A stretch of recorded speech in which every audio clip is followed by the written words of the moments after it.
In this segment, I'm going to illustrate to you how we're going to use multiple regression with SPSS to illustrate a mediating relationship. There are several ways to analyze a mediating relationship. There's the traditional Barron and Kenny approach, there's the Sobel test, there's bootstrapping, and there's also structural equation modeling. Today we'll focus on the traditional Barron and Kenny approach. In the traditional Barron and Kenny approach, we will illustrate the three variables as the independent variable, the mediating variable, and the dependent variable. And these three variables will be related where the independent variable is related to the mediating variable as A, the mediating variable is related to the dependent variable as B, and the independent variable will be related to the dependent variable as C. So in the Barron and Kenny approach, first of all, A, B, and C must be significant. That means the three correlations between the IV and the mediating variable, the mediating variable and the dependent variable, and the independent variable and dependent variable, those three correlations must be significant. If one of them is not significant, that's the end of the story. We can't have a mediating relationship. If all three are significant, then we can proceed to the next step.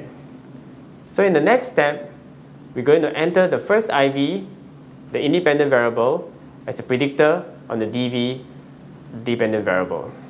And then the third step, we enter the mediating variable into the regression. If C is no longer significant and B is significant, then we have a mediating relationship. So let me illustrate with an example. We're going to look at the relationship between maternal care and self-efficacy. And we're going to hypothesize that the relationship between maternal care and self-efficacy is mediated by self-esteem. So higher maternal care leads to higher self-esteem, and that leads to higher self-efficacy. So in the first step, all three correlations, A, B, and C, must be significant. And then in the second step, we're going to enter the IV, maternal care, as a predictor, and DV is self-efficacy. So in this case, C would be significant. And then in the third and final step, we're going to enter self-esteem into the regression, and we're going to find that C is no longer significant and B is significant. Then this will signify a mediating relationship. We can also illustrate this with regression equations. So self-efficacy is the DV in step 2, and maternal care is the independent variable. So C is the coefficient and it's significant. And then in step 3, we enter self-esteem into the regression equation. So in this case, C is no longer significant, but B is significant. This will signify a mediating relationship. Let me illustrate with one more example. We're going to look at the relationship between amount of video game play and aggression. And we're going to hypothesize that the relationship is mediated by beliefs about aggression. So the more video games you play, that leads to differences in beliefs about aggression, and that leads to more physical aggression.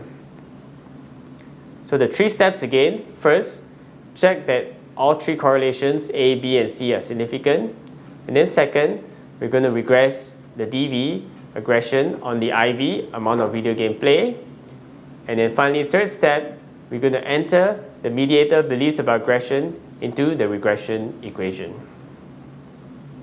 So what is step 1? Check the three correlations, A, B, and C. The correlation between amount of video game play and beliefs about aggression. The correlation between beliefs about aggression and physical aggression, that's B. And finally, the correlation between amount of video game play and aggression, that's C.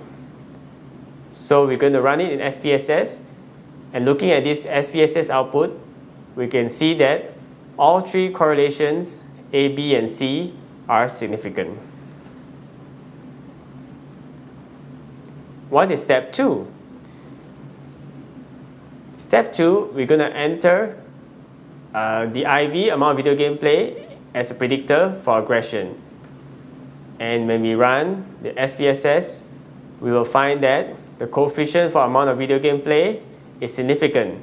The p-value is 0.02, that's less than 0.05. So it's a significant predictor. What is step 3? In step 3, we're going to enter the mediator beliefs about aggression into the regression equation.